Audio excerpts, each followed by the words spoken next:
Imagine you're hiking through a remote jungle, somewhere far from civilization. You push through thick vines and suddenly you're standing in front of something impossible. Massive stone blocks, perfectly fitted together, weighing hundreds of tons each, intricate carvings covering every surface, advanced engineering that would challenge modern construction crews. And here's the part that makes your skin crawl. Carbon dating puts it at 50,000 years old, maybe older. That's tens of thousands of years before humans were supposed to have the knowledge, the tools, or the organization to build something like this. You stand there in the silence of the forest, and a question creeps into your mind like cold water. What if everything we've been taught about human history is wrong? Today we're going to explore an idea that sits at the edge of accepted archaeology, whispered about in academic corners, debated in late-night conversations, and buried in texts that mainstream history prefers to ignore. What if we are not the first advanced civilization on Earth? What if we're not even the second or the third? What if we are the seventh? 7 times, humanity rose from primitive origins to build something remarkable. 7 times, something wiped it all away. And 7 times, the survivors crawled from the rubble and started again, carrying fragments of lost knowledge like precious seeds through the darkness. If you're listening to this to fall asleep, perfect! That's exactly why I make these. So maybe subscribe and drop a comment telling me where you are and what time it is. I love reading them. Tokyo at sunrise, London at midnight, somewhere in between, all falling asleep to the same mysteries. The idea of cyclical civilizations isn't new. Ancient cultures around the world spoke of ages that came before, golden eras that fell into shadow, great floods and fires that reset everything. The Greeks talked about it. The Hindus built entire cosmologies around it. The Maya tracked it in their calendars with mathematical precision that still makes astronomers uncomfortable. But we modern people, we learn to dismiss these stories as mythology. Primitive attempts to explain a chaotic world. Nothing more than campfire tales. Except, what if they weren't just stories? What if they were memories? See, there's a growing collection of evidence that doesn't fit the neat timeline we're taught in school. Artifacts found in coal seams millions of years old. Precision-cut stones in places where humans supposedly didn't exist. Astronomical knowledge encoded in monuments built by people who weren't supposed to understand celestial mechanics, maps showing coastlines as they appeared before the last ice age, drawn with accuracy that required aerial surveying.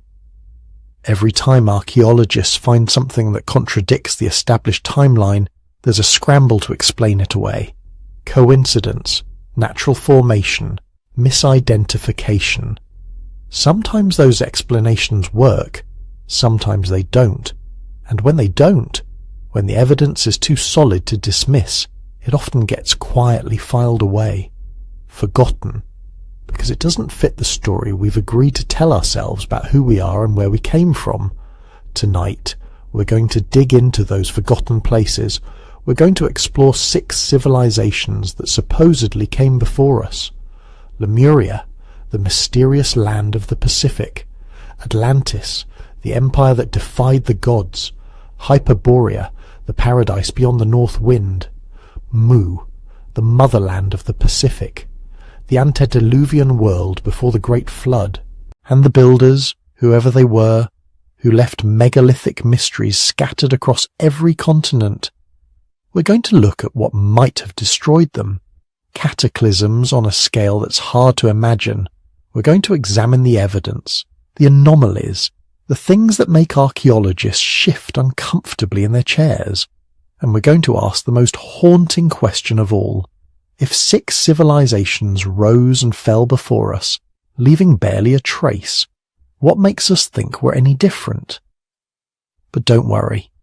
We're going to take this journey slowly, calmly, through the shadows of deep time.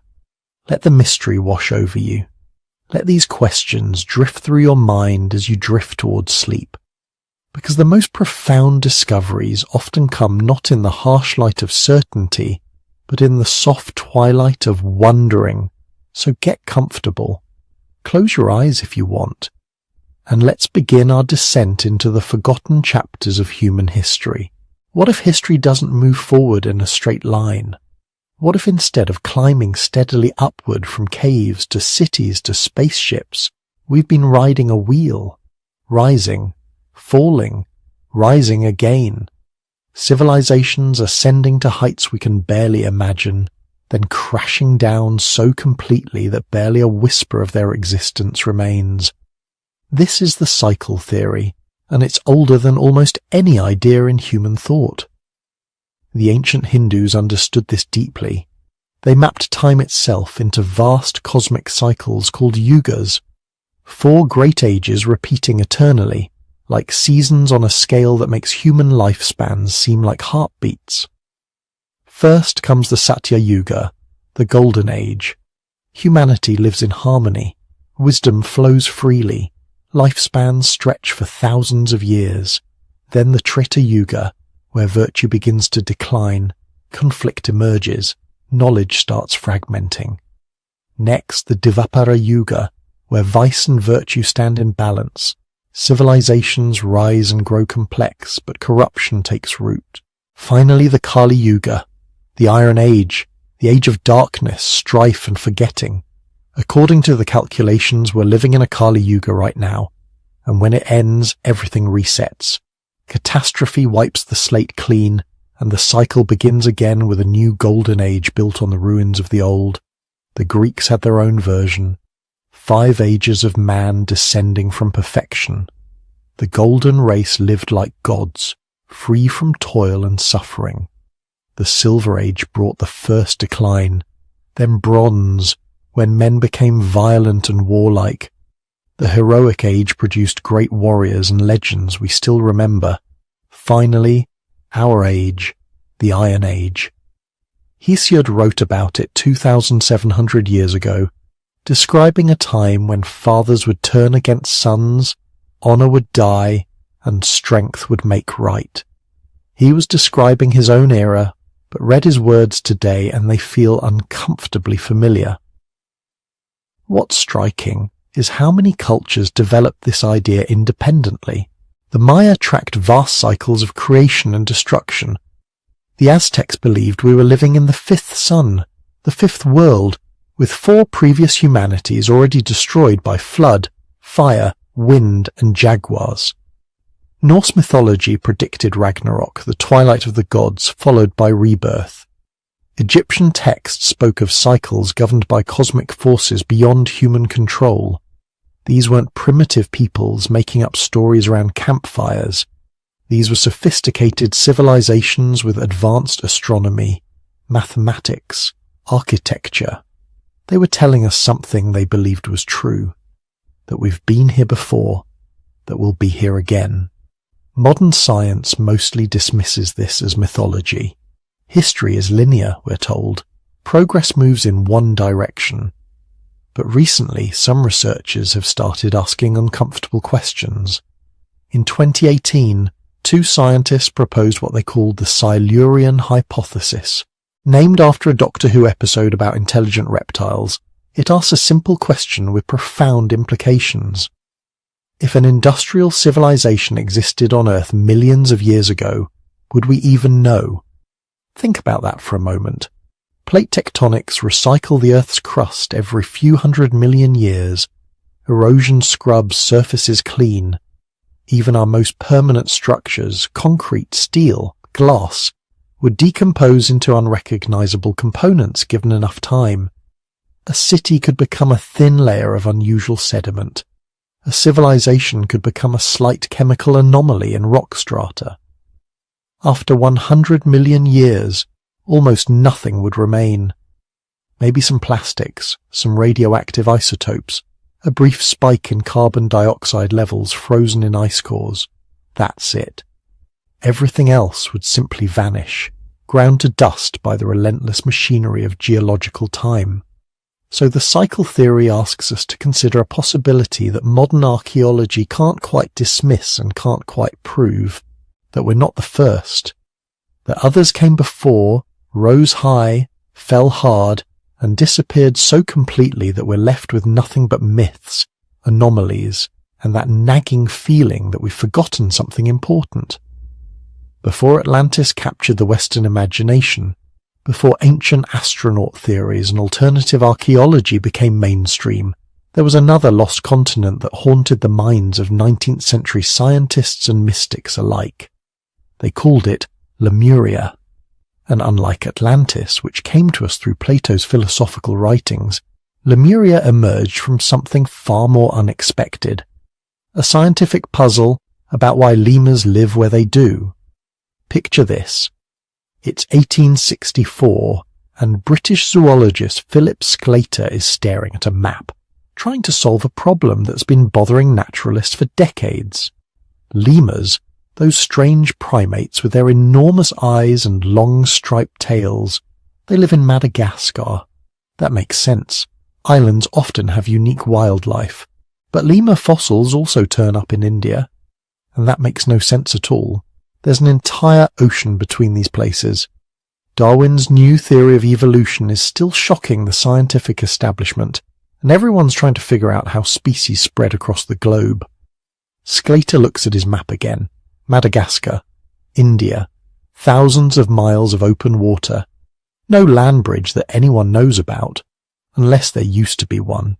So, he proposes something radical. What if there was once a continent connecting Madagascar and India? A vast landmass that spanned much of the Indian Ocean, providing a pathway for lemurs and other species to spread before it sank beneath the waves. He names this hypothetical continent Lemuria after the very primates whose distribution it's meant to explain. For a brief period, mainstream science takes the idea seriously. The theory of plate tectonics won't be established for another century, and scientists are still figuring out how continents and oceans actually work. If land could rise up from the sea to form mountains, why couldn't it also sink back down? But then something interesting happens. The spiritualists and occultists get hold of the idea. By the 1880s, Lemuria transforms from a zoological hypothesis into something far more mystical. Madame Blavatsky, founder of Theosophy, incorporates Lemuria into her elaborate theories of human spiritual evolution. According to her teachings, Lemuria wasn't just a continent. It was home to the third root race of humanity, beings who existed millions of years ago, 7 feet tall with 4 arms and an eye in the back of their heads that gave them psychic abilities. Now, modern science has definitively shown that Lemuria, at least as Sclater imagined it, never existed. Plate tectonics explains lemur distribution far more simply. Madagascar was once part of the African continent and drifted away carrying its unique cargo of primitive primates. The Indian Ocean has been mapped, sonar has scanned the depths, and there's no sunken continent hiding down there. Case closed, except not quite. Because while Victorian scientists were inventing lost continents to explain lemur distribution, the vast Pacific Ocean was hiding genuine mysteries, stories that indigenous peoples have been telling for thousands of years, stories about lands that sank beneath the waves.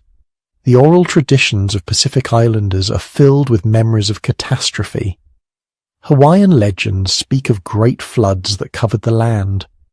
Maori traditions in New Zealand describe ancestors who fled sinking islands. Polynesian navigators, who crossed thousands of miles of open ocean with nothing but stars and wave patterns to guide them, they maintained detailed knowledge of islands and reefs, some of which no longer appear above the surface. For generations, Western scholars dismissed these stories as mythology, just creation myths and flood legends, nothing more. But then in 1985, a dive instructor named Kihachiro Arataki discovered something off the coast of Yonaguni Island, the westernmost point of Japan. At a depth of about 100 feet, he found what looked like massive stone structures, terraces, platforms, steps carved into rock. The formations stretch for hundreds of feet, with what appear to be straight edges, right angles, carved channels and pillars. Some sections look like pyramids, others like amphitheatres or ceremonial platforms. There are features that look remarkably like stairs, with regular steps rising at consistent angles. The discovery sparked immediate controversy that continues today. Geologists, led by Professor Robert Schoch of Boston University, argue the formations are entirely natural. Yonaguni's geology is characterized by parallel layers of sandstone and mudstone that fracture along straight plains. Erosion and tectonic activity could have created features that look artificial but aren't. It's a case of humans seeing patterns where none exist, faces in clouds, order in chaos. But marine geologist Professor Masaki Kimura of the University of the Ryukyu spent years diving at Yonaguni. He maintains that while the base formations are natural, there's clear evidence of human modification. Tool marks on some surfaces, symmetrical holes that look drilled, the arrangement of certain blocks that seems too precise to be random. The debate matters because of the timeline. If the structures are artificial, they would have been above water during the last ice age when sea levels were 300 feet lower than today. That means they'd be at least 10,000 years old, possibly much older. This would make them older than the pyramids of Egypt, older than Göbekli Tepe, older than any accepted ancient civilization.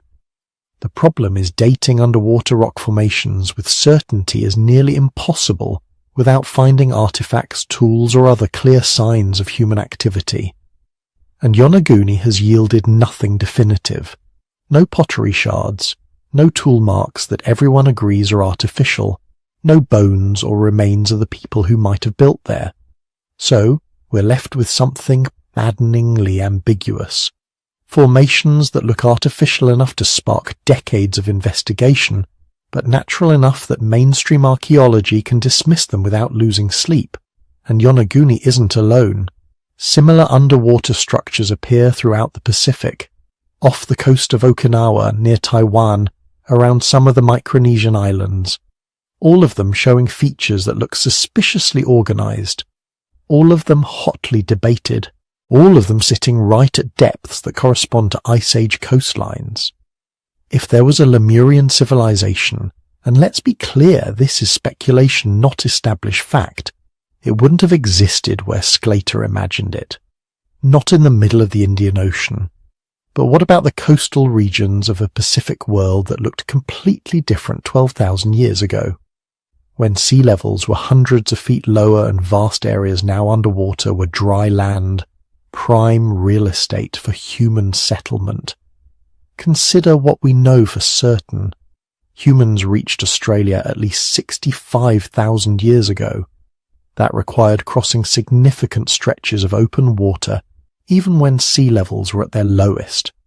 Someone built boats, developed navigation skills, and successfully colonized a new continent. The ancestors of Pacific Islanders were master seafarers who navigated thousands of miles of open ocean without compasses or maps, using only their knowledge of stars, currents, and wave patterns. What if there were coastal civilizations throughout the Pacific during the Ice Age? Not spiritually advanced giants with psychic powers, but real human societies that developed sophisticated maritime cultures over thousands of years. They wouldn't have left much evidence. Coastal settlements get destroyed by rising seas, wooden structures decay, stone that gets submerged becomes nearly impossible to distinguish from natural formations. When the Ice Age ended and sea levels rose, sometimes catastrophically fast during periods of rapid melt, entire coastlines would have vanished in generations. Islands would have become reefs, valleys would have become bays, and people, the survivors, would have carried stories of the lands that sank, the homes that were swallowed by the sea. Maybe Lemuria as imagined by Victorian mystics never existed. But something was out there in the Pacific during the Ice Age. something that left traces too ambiguous to prove but too persistent to ignore completely. And that mystery invites you deeper into the question, what else have we forgotten? What other civilizations might have risen and fallen before recorded history began? Let those thoughts drift through your mind as we journey next to the most famous lost civilization of them all. The most famous lost civilization isn't just a myth whispered around campfires. It comes to us from one of the most respected philosophers in human history, writing in excruciating detail about an empire that supposedly vanished 9,000 years before his own time. Plato wasn't writing fantasy fiction when he composed the Timaeus and Critias around 360 BCE. He was presenting what he claimed was historical fact, passed down through Egyptian priests to the Greek statesman Solon, and eventually to Plato himself, and the story he told was extraordinary. According to Plato, Atlantis existed beyond the Pillars of Hercules, what we now call the Strait of Gibraltar in the Atlantic Ocean. The island was larger than Libya and Asia Minor combined, making it roughly the size of a small continent. At its heart was a magnificent capital city, designed in a pattern that has captured imaginations for millennia. Concentric rings of water and land, alternating like a target, with channels connecting them to the sea. The outermost ring of water was 3 stades wide, roughly 600 feet. The rings of land between the waterways were even wider, and the whole elaborate construction was surrounded by a plain that stretched 3,000 stades in one direction and 2,000 in the other. But it wasn't just the architecture that made Atlantis remarkable. It was what they could do.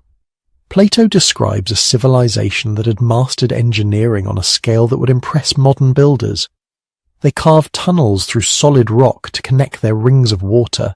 They built bridges and docks and massive walls.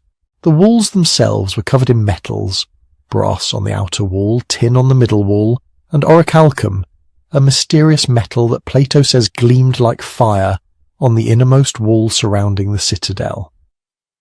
They had hot and cold running water fed by natural springs. They had constructed elaborate baths, gardens, and exercise grounds. They had a navy of 1,200 ships and an army that could field tens of thousands of chariots. This wasn't a primitive society scratching out survival. This was an empire, sophisticated and powerful, controlling territories across the Atlantic and into the Mediterranean. According to Plato, Atlantean influence reached as far as Egypt and Tyrrhenia, modern-day Tuscany. They were by any measure a superpower, and for a long time they were stable. The early Atlanteans, Plato tells us, were virtuous. They valued wisdom over wealth, character over conquest. They possessed what he calls a divine nature, inherited from their founding god, Poseidon himself. The god of the sea had fallen in love with a mortal woman named Cleito, and from their union came 10 sons who became the first kings of Atlantis, dividing the realm into 10 kingdoms but ruling together in harmony. But here's where the story gets dark.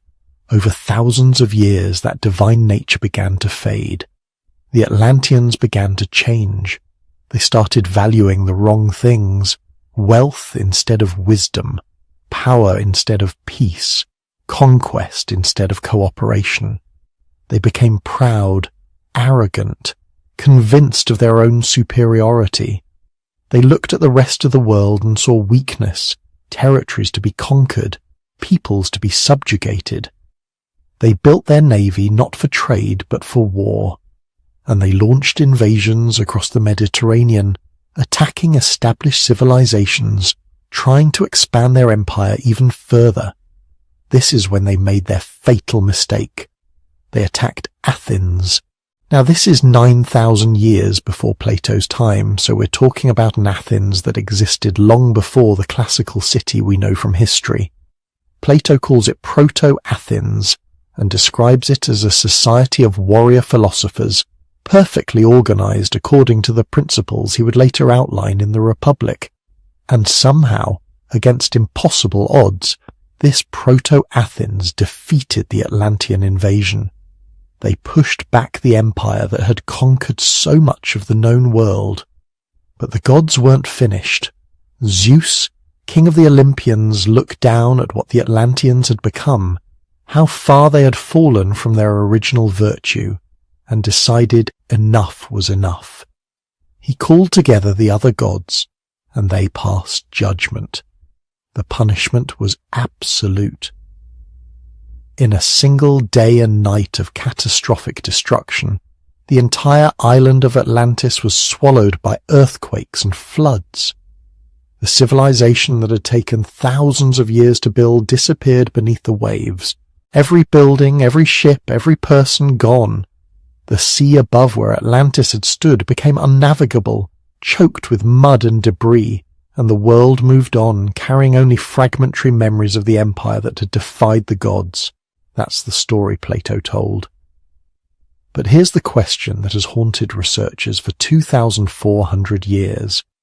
Was any of it real? Plato insisted it was history, not allegory. He specifically states that this is a true account, not a philosophical parable. But no other ancient writer mentions Atlantis, not one. Plato's own student, Aristotle, apparently believed his teacher had invented the whole thing to illustrate political philosophy. For centuries that was the accepted view. Atlantis was metaphor, a cautionary tale about the dangers of hubris and corruption. Then modern geology happened, and things got complicated, because around 11,600 years ago, right around the time Plato said Atlantis was destroyed, something catastrophic actually did happen to the planet. The last ice age ended suddenly, not gradually.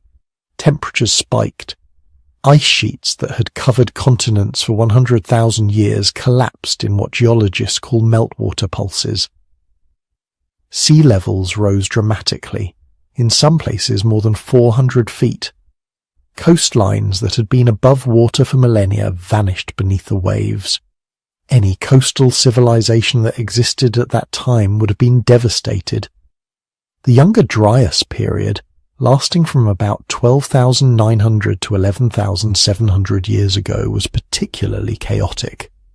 The climate swung wildly between glacial and interglacial conditions. Some scientists think a comet or asteroid impact triggered it, blasting debris into the atmosphere and causing rapid cooling followed by rapid warming. There's evidence of massive wildfires across multiple continents, extinction events that wiped out dozens of large mammal species, flooding on a scale that would make the biblical deluge look modest. If there was an advanced coastal civilization during this period, it probably didn't survive, and we probably wouldn't find much evidence of it today. 400 feet of sea level rise is a lot. Anything built near the coast 12,000 years ago is now deep underwater, buried under millennia of sediment. We've barely explored the ocean floor. The deep continental shelves where Ice Age humans would have lived are largely unmapped. We find surprises occasionally. Submerged settlements, ancient harbours, structures that shouldn't exist according to accepted timelines. So where was Atlantis if it was real? Theories abound. Some researchers point to the Mediterranean, suggesting the volcanic destruction of Santorini around 1600 BCE as a possible inspiration, even though the timing doesn't match Plato's account. Others look to the Riche structure in Mauritania, a circular geological formation in the Sahara that eerily matches Plato's description of concentric rings. Some propose Antarctica, suggesting that before it was covered in ice, it might have supported civilization. A few bold researchers even suggest Atlantis was in the Atlantic, exactly where Plato said, now resting on the ocean floor between Europe and America. The truth is, we don't know. Maybe Atlantis was a real place, a memory of something that existed before the great floods reshaped the world. Maybe it was allegory, Plato's way of teaching about political corruption and divine justice. Or maybe it was something stranger, a fragment of genuinely ancient knowledge, passed down through so many generations that truth and myth became impossible to separate. Maybe the details got confused, locations changed, timelines compressed, but the core memory remained. A memory of a civilization that rose high, fell to corruption, and was destroyed by forces beyond human control.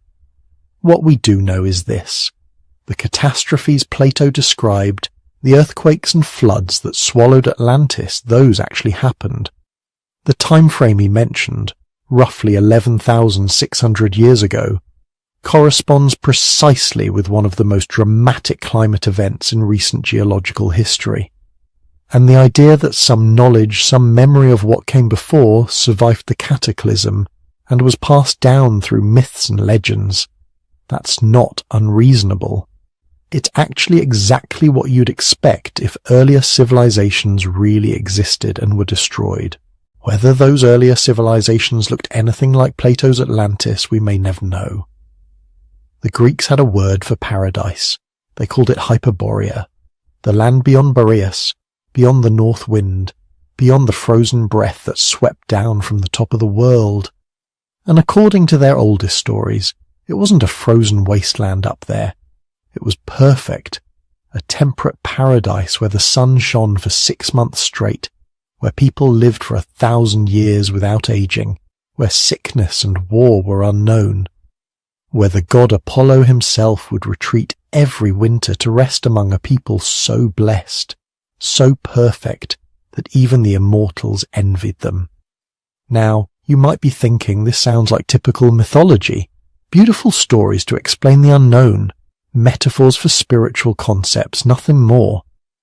But here's where it gets strange. The Greeks didn't treat Hyperborea like other mythical places. They didn't put it in the realm of gods or in some unreachable dimension. They put it on Earth. Specifically, they put it at the North Pole, and they were oddly specific about the details. The Hyperboreans, according to Pindar and Herodotus, weren't gods. They were humans. Incredibly long-lived humans who had somehow created a perfect society in the far north. They worshipped Apollo with continuous festivals of music and dance. They knew neither disease nor old age. They simply lived until they grew tired of life, at which point they would adorn themselves with flowers and leap joyfully from a sacred cliff into the sea. Even their deaths were beautiful. The Greeks claimed to have contact with them, or at least indirect contact. Sacred offerings supposedly travelled from Hyperborea to Apollo's temple at Delos, passed from tribe to tribe across vast distances.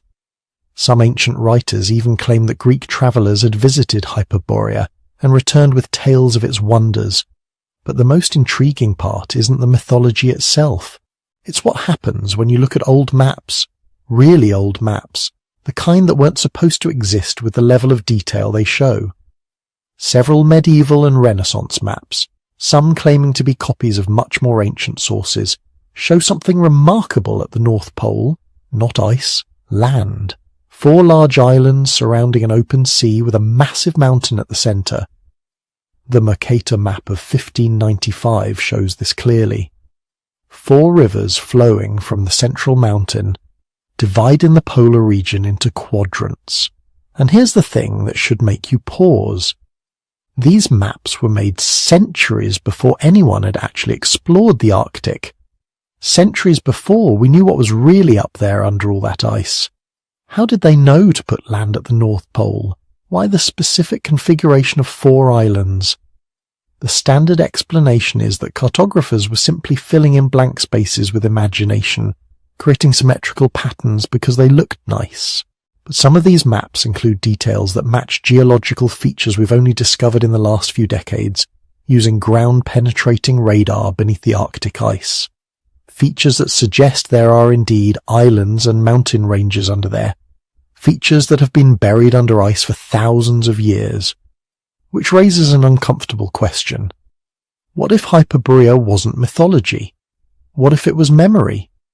Memory of a time when the North Pole wasn't frozen, when the far north was temperate enough for human civilization. Impossible, you might say. The Arctic has been frozen for millions of years, except that might not be entirely true. There's a theory, controversial but persistent, called crustal displacement. The idea is that Earth's crust can shift relative to its core, moving continents and oceans to different latitudes. Not slowly over millions of years like plate tectonics, but relatively rapidly over thousands of years. If this happened, a region that was once temperate could suddenly find itself at the pole, while the former polar region could end up in a more moderate climate. Charles Hapgood proposed this in the 1950s, and even Einstein found the theory intriguing enough to write the foreword to Hapgood's book. The idea never gained mainstream acceptance, but it would explain a lot. It would explain why we find evidence of temperate forests buried under Antarctic ice. It would explain why we find frozen mammoths in Siberia with undigested temperate vegetation still in their stomachs, as if they were flash frozen while eating. It would explain those impossible maps showing Antarctica without ice, showing accurate coastlines that we've only been able to confirm with modern sonar. And it would explain Hyperborea. If the North Pole was once positioned differently, if the region we now call the Arctic was once temperate, then a civilization could have existed there. A highly developed civilization that enjoyed a perfect climate, long-growing seasons, abundant resources. A civilization that might have seemed like paradise to anyone who visited from harsher climates. But then something happened. Something catastrophic. Around 12,800 years ago, something slammed into Earth's atmosphere. The evidence is everywhere once you know what to look for. A thin layer of platinum and other rare elements that shouldn't be there spread across the northern hemisphere. Nanodiamonds that only form under extreme heat and pressure. Magnetic spherules that indicate massive impact events. Charcoal layers showing continent-wide wildfires. This is the Younger Dryas impact hypothesis. The theory suggests that a comet, possibly multiple fragments, struck the ice sheets covering North America and possibly northern Europe. The impacts would have been devastating. Instant vaporization of cubic miles of ice, superheated steam exploding into the atmosphere, massive flooding as meltwater poured into the oceans, and most critically for any civilization in the far north, a catastrophic climate shift. Within decades, maybe faster, global temperatures plummeted. The blast threw so much debris into the atmosphere that it triggered an ice age that lasted over 1,000 years. We call it the Younger Dryas cold period, a sudden return to glacial conditions right in the middle of the warming trend that was bringing Earth out of the last ice age. For any civilization in the northern latitudes, it would have been apocalyptic, temperatures dropping by 20 or 30 degrees in a single generation, the sun dimming behind clouds of ashen vapor, growing seasons collapsing. And if crustal displacement happened at the same time, triggered perhaps by the impact itself, then regions that had been temperate could suddenly find themselves at the pole. Hyperborea, if it existed, wouldn't have had a chance. The archaeological evidence from Siberia is tantalizing but fragmentary. Strange stone structures buried under permafrost, tools and artifacts that seem more sophisticated than they should be for their apparent age. Ancient mines dug deep into mountains that have been frozen solid for millennia. Who was mining up there? When? And what happened to them? Most of this evidence is dismissed or ignored because it doesn't fit our timeline of human development. We're told that sophisticated civilizations only emerged after the Ice Age ended, only in the last 5,000 or 6,000 years in places like Mesopotamia and Egypt. But what if that's wrong? What if sophisticated civilizations existed before, in places that are now impossible to explore because they're buried under miles of ice or permafrost? The Greeks remembered Hyperborea for thousands of years. They passed down detailed descriptions of its location, its people, its culture. Why would they maintain such specific traditions about a place that never existed? Unless it did exist. Unless Hyperborea was real. A northern paradise that vanished when the world froze, leaving only myths and impossible maps as evidence that it had ever been there at all. While Atlantis captured the imagination of the Western world and Lemuria haunted the Indian Ocean, another lost continent was waiting to be discovered in the records of the past. Or perhaps, more accurately, waiting to be remembered. This one had a different origin story, a different champion, and a different claim to make about humanity's forgotten heritage. This one wasn't just another lost civilization. According to its discoverer, it was the first, the original motherland from which all other cultures, all other peoples, all other civilizations had descended. Its name was Mu. The story begins not with ancient philosophers or mystical channeling, but with a British colonel stationed in India during the 1880s. James Churchward was a military man, an engineer, a researcher with no particular interest in lost continents or alternative history, at least not until a Hindu priest showed him something that would consume the rest of his life. According to Churchward, the priest revealed the existence of ancient tablets, hidden away in temple vaults, written in a language so old that only a handful of people on Earth could still read it. The language of the Nehals, a priestly brotherhood that had supposedly served the civilization of Mutanes of thousands of years before the rise of Egypt or Sumeria or any civilization historians recognized. The priest agreed to teach Churchward this dead language, and what Churchward claimed to have learned from those tablets rewrote human history entirely, not just adding a lost civilization to the timeline, but placing it at the very beginning, making it the source from which everything else flowed. Mu, according to the Nehal tablets, had existed in the Pacific Ocean. Not the Atlantic like Atlantis, not the Indian Ocean like Lemuria, but stretching across the vast expanse of the Pacific. A continent roughly the size of South America, extending from somewhere north of Hawaii, down past Easter Island, west toward the Philippines. A landmass that would dwarf Atlantis, that would make Lemuria look like an island chain. And on this massive continent, according to Churchward's translation, lived the first great civilization. Not primitive hunter-gatherers slowly figuring out agriculture, not simple tribal societies gradually developing culture, but a sophisticated, advanced, highly organized empire with a population of 64 million people. They had developed writing, mathematics, astronomy, navigation. They had built cities with populations in the millions. They had created a religious and philosophical system that would later spread to every corner of the globe when Mu's colonies established themselves in other lands. Egypt, India, Babylon, Mayan civilization, all of them, Churchward claimed, were colonies or inheritors of Mu's knowledge. This was the motherland, the original source. Everything humanity had accomplished since was just an echo of what Mu had achieved first. Now you might be thinking this sounds like exactly the kind of grand, unprovable claim that shows up in alternative history. And you'd be right to be skeptical. Churchward never produced the tablets, never brought other scholars to see them, never provided any verification that they existed at all. When he finally published his findings decades later in 1926 in a book called The Lost Continent of Mu, he had only his word, his drawings, and his interpretations to offer as evidence. But here's where the story gets more interesting. Because unlike Atlantis, which exists primarily in a single ancient text, or Lemuria, which was theoretical from the start, Mu had something else going for it. Physical evidence scattered across the Pacific.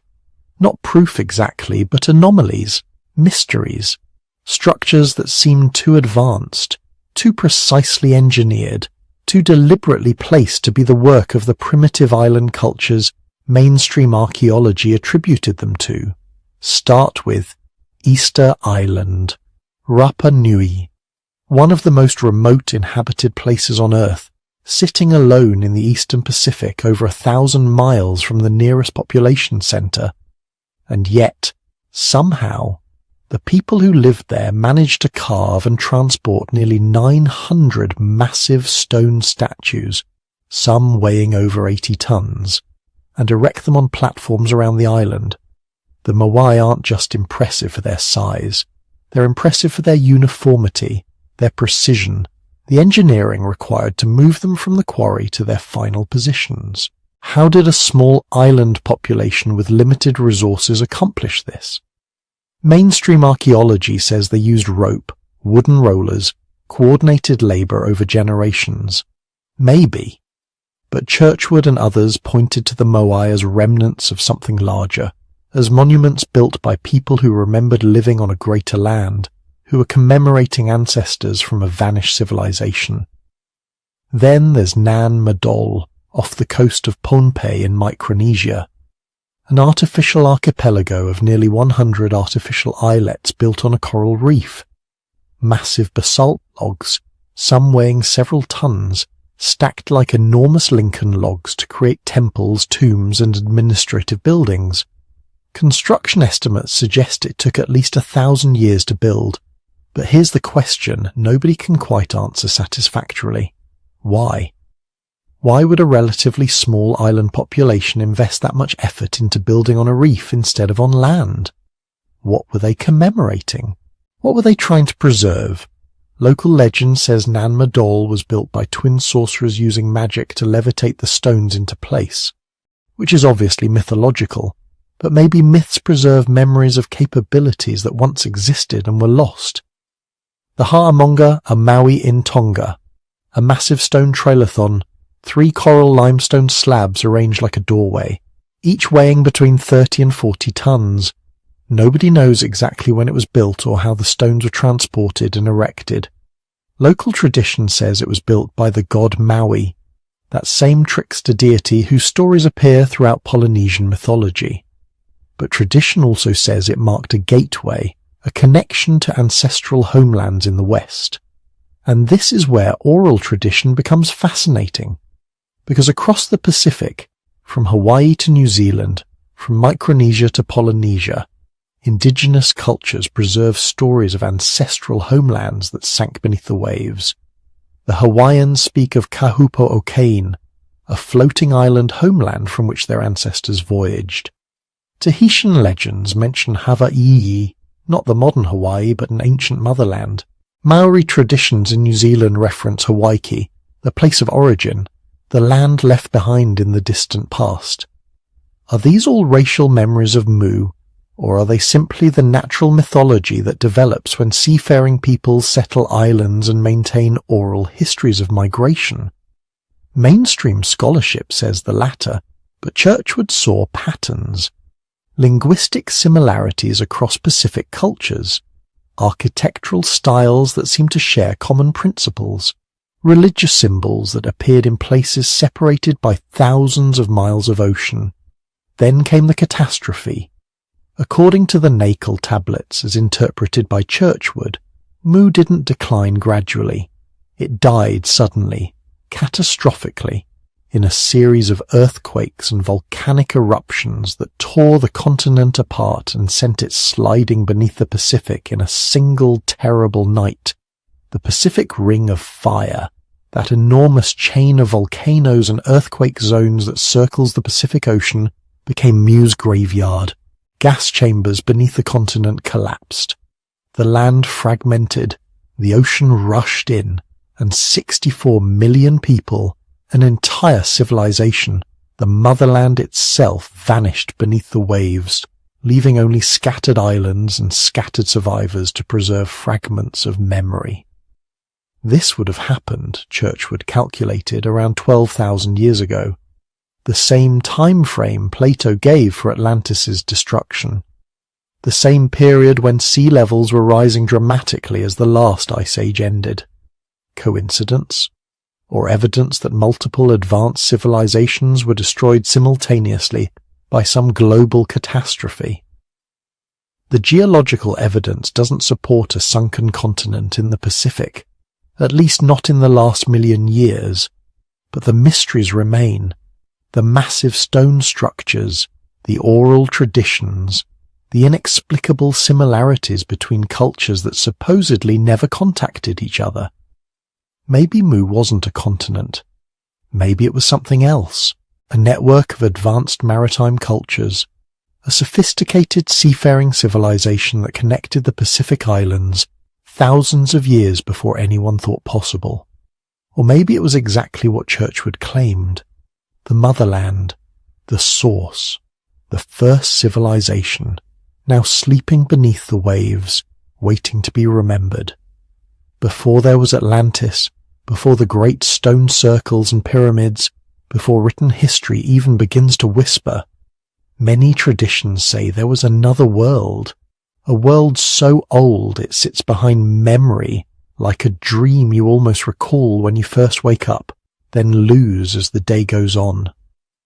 Later ages would call it the antediluvian world, the world before the flood. If you listen to the oldest stories from almost anywhere on Earth, you start to hear the same pattern, different names, different gods, different heroes, but the same shape, a golden age, a rise in power and knowledge, a crossing of some invisible line, and then water, endless, merciless water. In Mesopotamia, scribes etched it into clay as the story of Utnapishtim in the Epic of Gilgamesh. The gods decide that humankind has become too noisy, too troublesome, too dangerous. One man is warned to build a massive boat, seal it with pitch, bring aboard his family, artisans, and the seed of all living things. The flood comes, rips cities from their foundations, scrapes the landscape clean. When it finally recedes, the boat comes to rest on a mountain. Birds are sent out to see if dry land has returned. A sacrifice is offered. A new world begins. Thousands of years later, a version of this story reappears in the Hebrew Bible as Noah and the Ark. The details shift. The reason becomes human wickedness. The builder is different. The dimensions of the boat are carefully described, but the structure is the same. A warning, a vessel, 40 days of water, a dove, a mountain, a covenant that things will not be quite like this again. But the echo doesn't stop there, doesn't. In India, Vishnu appears as a fish to warn Manu of an oncoming deluge and instructs him to build a boat, tying it to the horn of the divine fish to be guided through the chaos. In Greece, Deucalion and Pyrrha survive a world-destroying flood sent by Zeus. In ancient China, heroes like Yu the Great struggle to tame waters that have drowned the land. Among the Maya and Aztec, previous ages of the world end in water and darkness. In the Pacific, Polynesian traditions speak of giant waves and drowned lands. Even in the high Andes, where the ocean seems impossibly far away, stories tell of a great water that once swallowed the valleys and left only a few people clinging to mountaintops. Anthropologists sometimes call this convergence coincidence, or mythic logic. Floods are common, they say. Rivers overflow. Coasts are battered by storms. People remember, and the memory grows into legend. That is certainly part of it. But when stories from cultures that never met, separated by oceans and millennia, all describe a time when the entire world seemed to drown, you can't help but wonder if there was something more. So what was this antediluvian world that so many myths insist existed before? According to later traditions, it was strangely different from ours. The Book of Genesis hints at long lifespans, with patriarchs living hundreds of years in an environment that felt more like myth than history. Some Jewish and early Christian texts imagine a world with a gentler climate, with mists rising from the ground instead of rain, with a firmament of waters above and below. Other cultures describe something similar in their own language. In some Mesopotamian and Near Eastern traditions, pre-flood kings rule for impossibly long reigns, measured in tens of thousands of years. The Sumerian king list, a curious cuneiform document, calmly records antediluvian rulers whose reigns last longer than entire civilizations. After the flood, those reign lengths shrink abruptly to something more recognizably human. It's as if there's a line drawn across time. Before the flood, a different order of reality. After the flood, our world. In these stories, the inhabitants of that old world are not quite like us either. The Hebrew Bible refers to the Nephilim, mysterious beings described as giants and mighty men of renown. The text is tantalizingly brief.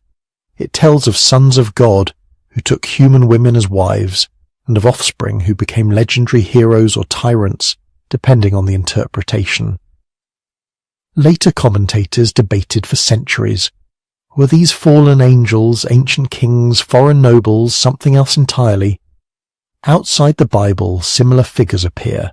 In Greek mythology, the age before the great cataclysms is populated by titans and giants, beings of enormous size and power who war with the gods and reshape the land.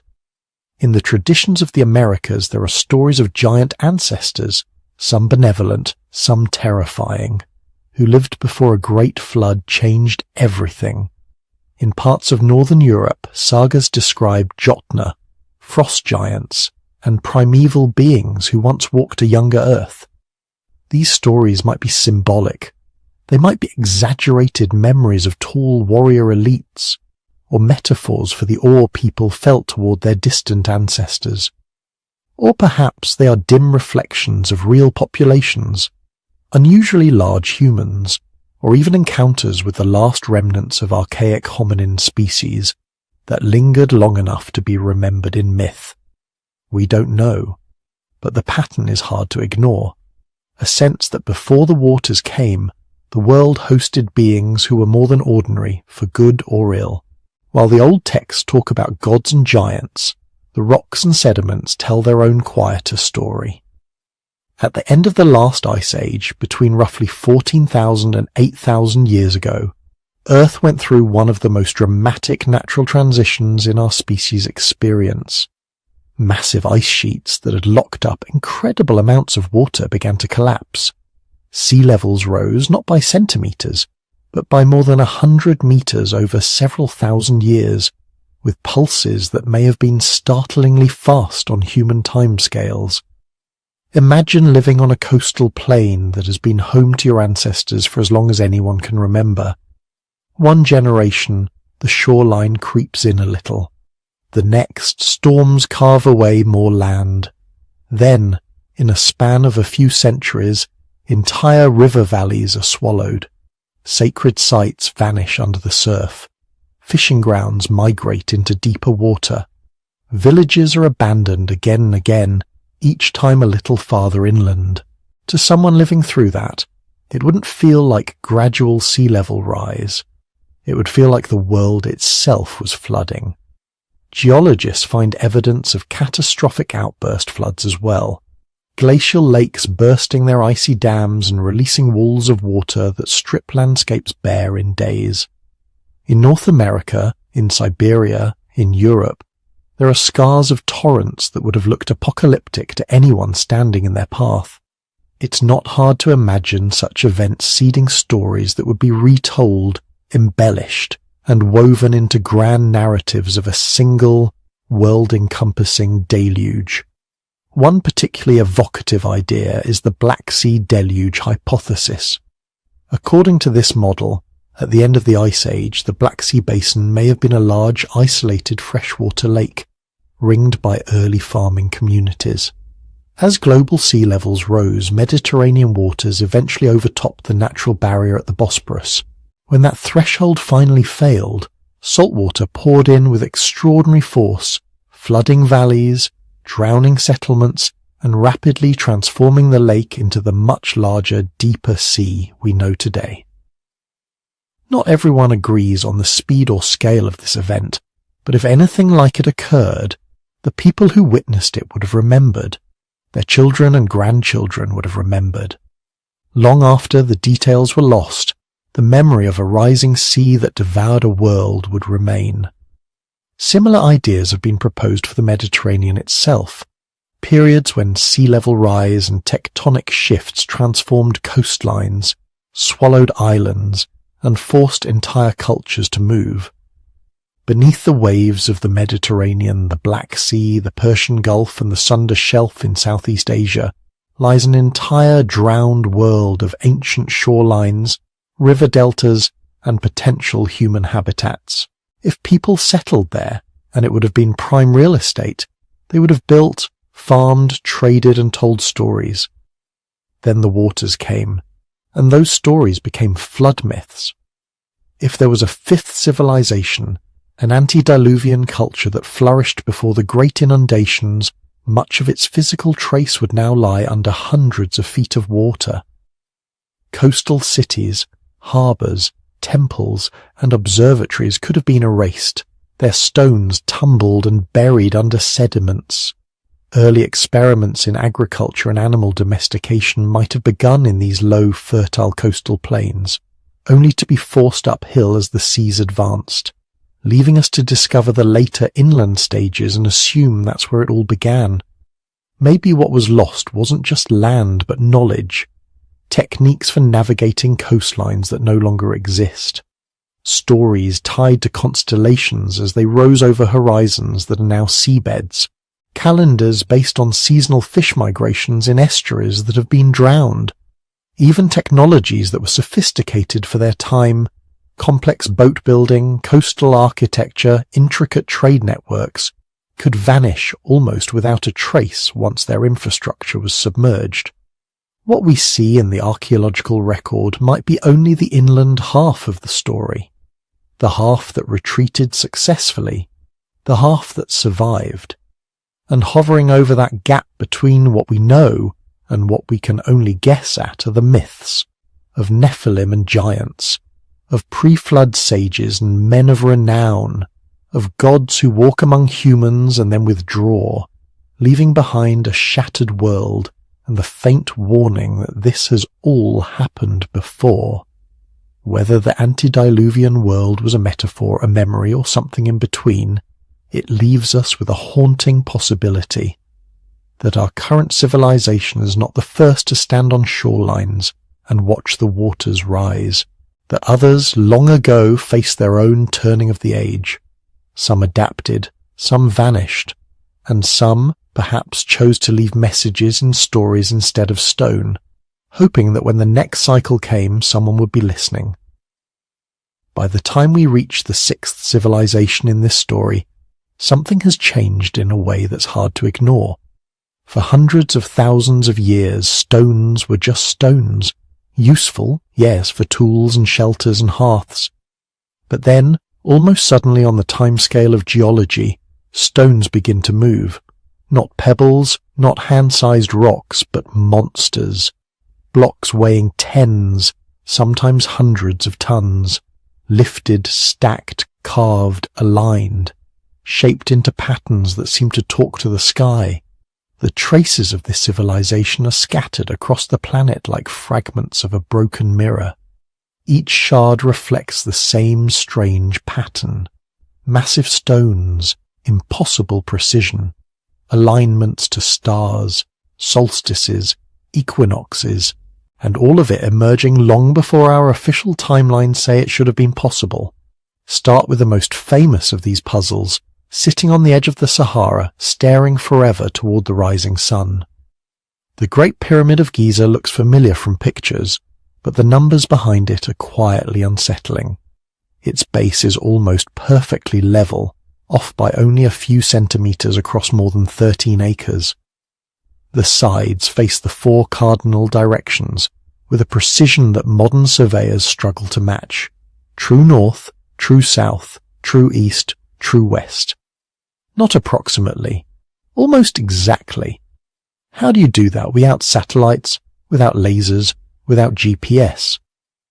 Official explanations talk about careful observation of stars, about plumb bobs and sighting rods and generations of trial and error, and that may be all it was. Patient, brilliant, relentless human work. But the more you look, the more questions creep in.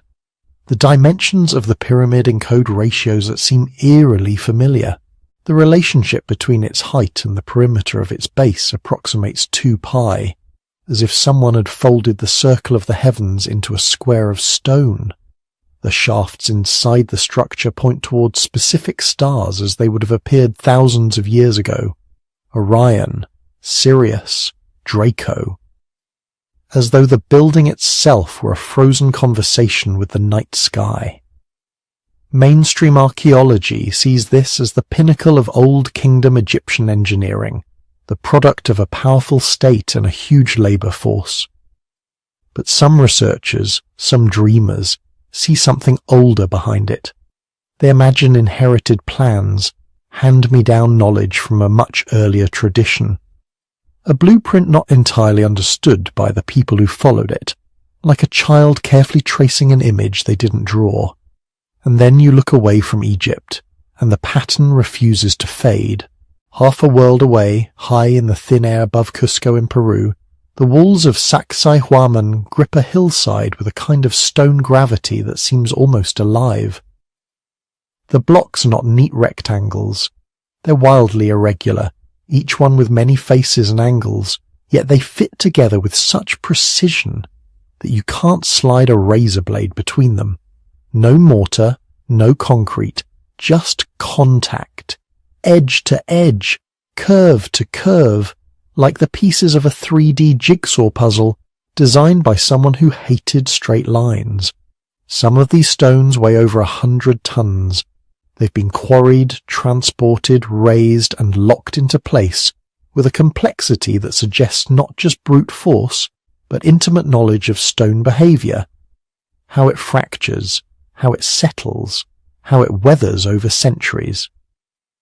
The official story attributes the visible walls to the Inca, master builders in their own right.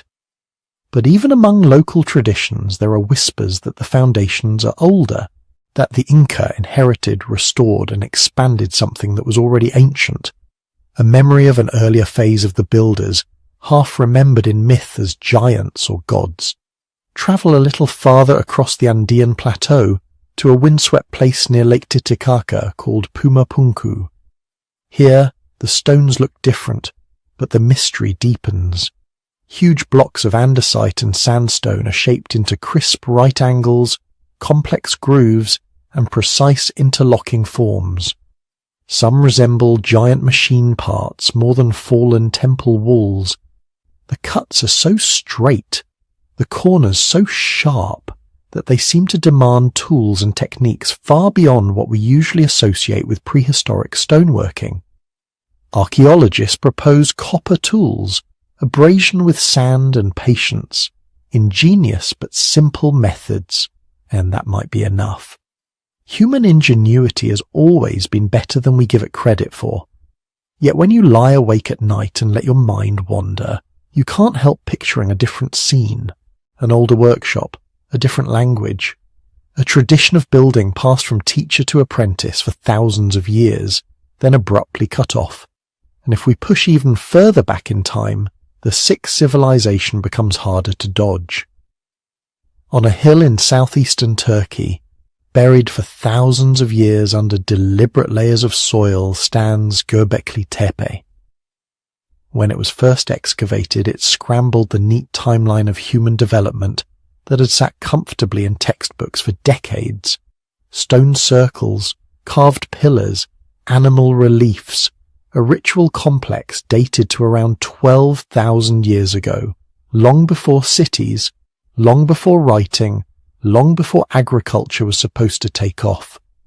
By our old story, hunter-gatherers were still supposed to be wandering the landscape with simple tools and simple camps.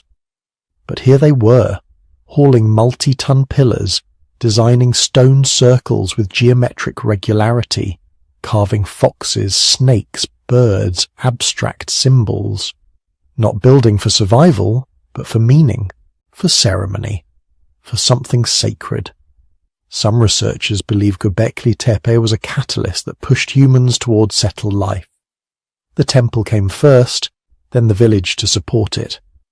Others go a step further and suggest it might be the remnant of a much older tradition, a single surviving node of a lost network of sacred sites, a lonely lighthouse still shining after the fleet that built it had already sunk. and Göbekli Tepe is not alone. Across Europe, Asia, Africa, the Americas, the Pacific, vast stones stand or lie in patterns that echo one another like a recurring dream.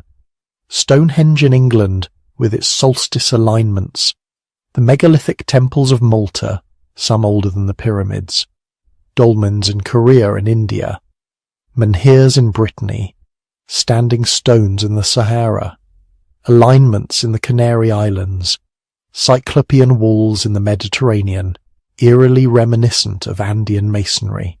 Easter Island's Moai, gigantic heads watching the sea, perched on fitted stone platforms that look strangely familiar if you've seen Peru. Different cultures, different languages, thousands of miles apart, and yet the techniques repeat. Gigantic blocks instead of many small ones. Polygonal masonry instead of simple brick. Astronomical alignments that lock buildings to solstices, equinoxes, lunar standstills, star risings. A quiet obsession with the sky carved into the ground. Official history explains this as convergent evolution of ideas. People everywhere watch the same sun, the same moon, the same stars. They had the same gravity, the same stone, the same need for stability and ritual. Of course they discover similar solutions. It's a reasonable argument. Maybe it's correct. But there's another possibility that drifts through the edge of consciousness as you drift towards sleep. What if these aren't independent discoveries? What if they're echoes of one tradition? Fragments of a single architectural language spoken around the world by a civilization that came before our written records began. Imagine a culture of builders, not necessarily advanced in the way we think of today. No gleaming metal towers, no humming machines, but advanced in a different direction. Masters of stone, of geometry, of celestial cycles. A people who measures time not in years or decades, but in the slow wobble of Earth's axis, in great cycles of precession lasting 26,000 years. A civilization that rose when the ice sheet still gripped much of the planet, and that watched the coastlines shift as glaciers melted and seas rose. If such a civilization existed, its cities would have mostly vanished. Coastal settlements drowned under hundreds of feet of water. Inland structures eroded, repurposed, buried by time and by the hands of later cultures. But the stones, the biggest stones, would remain. Too massive to move easily, too heavy to recycle, too strange to ignore. So they became sacred, enshrined, adopted by later peoples who wrapped their own myths and rituals around them. The sixth civilization, the builders, might never show up in our textbooks. There may never be enough undeniable evidence to upgrade them from tantalizing possibility to established fact. Yet their shadow lingers in granite and basalt and limestone, in blocks that seem too big, cuts that seem too precise, patterns that seem too consistent across too wide a world. If they were real, something must have scattered them, a catastrophe or a sequence of catastrophes that broke their networks, drowned their coasts, erased their maps. Maybe the end of the last ice age with its rapid sea level rise and sudden climate swings was enough. Maybe there were impacts, floods, earthquakes, volcanic winters layered on top of that. Each disaster erasing another chapter until only the prologue in stone remained. We don't know. We may never know. But when you look at a megalithic wall, at a lone standing stone, at a forgotten circle half swallowed by forest or sand, you're not just looking at rock. You're looking at a question carved into the earth. Who built this first? How old is the knowledge hidden in its angles and alignments? And if there really was a sixth civilization of builders, scattered and silenced by some ancient storm, what does that say about us, the seventh? About what we remember, and what we're still capable of forgetting? If there really were six civilizations before us, something had to end them. Not just the slow erosion of time or the usual rise and fall of empires, but events so violent they snapped history in half. Things that didn't just topple kings, but erased whole coastlines, drowned memories, and turned shining cities into stories about angry gods. To understand those possible endings, we have to meet the destroyers, not as monsters in myths, but as forces in nature. The same universe that allows life to bloom also keeps a silent arsenal of reset buttons. Every now and then, one gets pushed. Start with the simplest and most terrifying, rocks from space. Asteroids and comets don't care about your pyramids or your libraries. They move through the solar system on orbits measured in millions of years, ticking along while entire human histories come and go. Most pass harmlessly by. A few don't.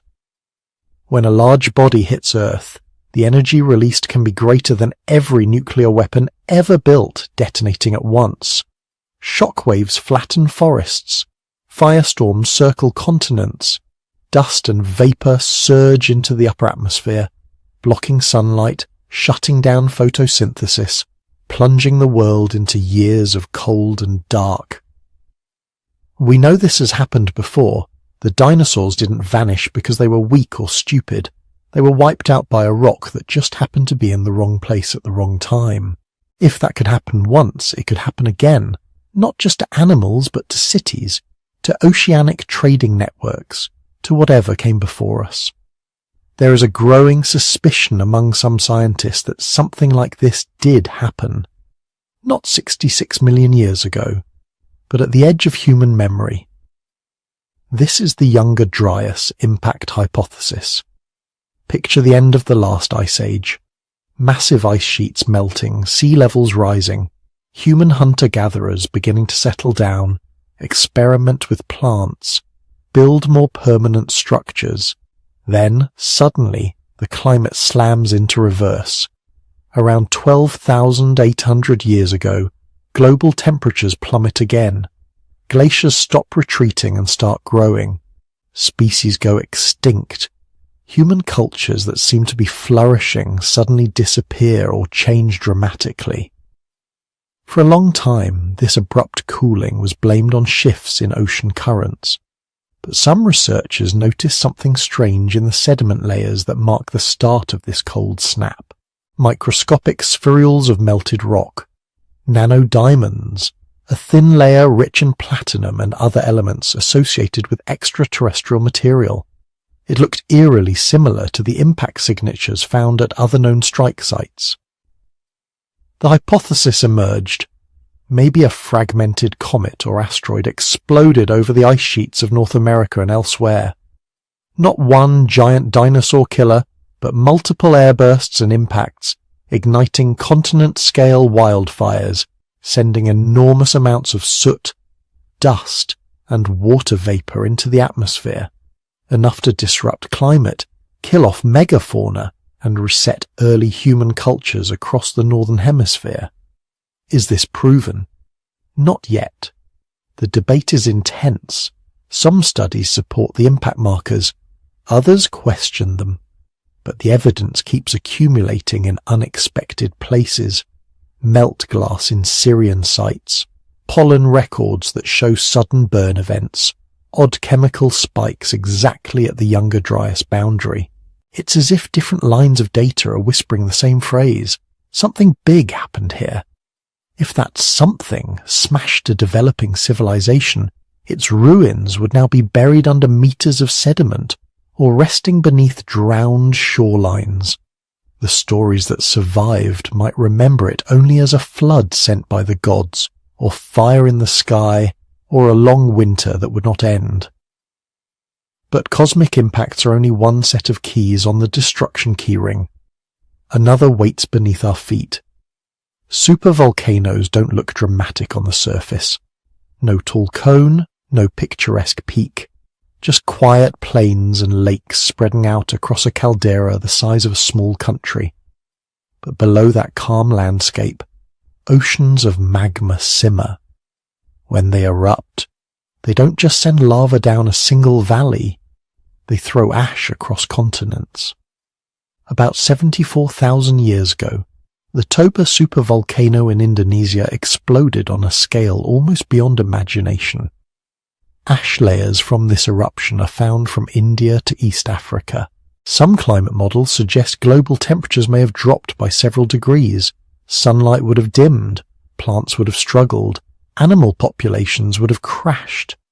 Some geneticists even linked this event to a human population bottleneck, though that connection is still debated. Now imagine a civilization living before Toba.